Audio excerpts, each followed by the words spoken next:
Meron po tayong flash report. SOG Strike Force Head Gabriel Go humingi na ng public apology. Umaabante sa balita si Abante reporter Just Ignacio. Just?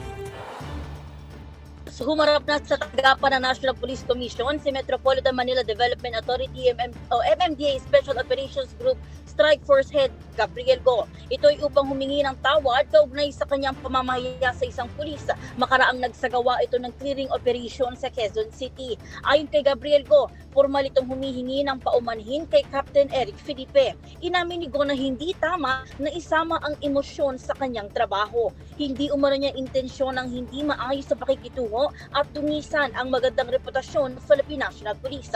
Humingi din si Go ng paumanhin kay NAPOLCOM Commissioner Lacan Rafael Vicente Calinisan. Samantala bagamat pinatawad na siya ni Captain Felipe, nabatid naman na itutuloy pa rin ito ang kanyang pagsampa ng reklamong cyber libel laban ni Go. Ako, si Just Ignacio ng Abante Radyo, itong balita mabilis, mabangis, walang mintis.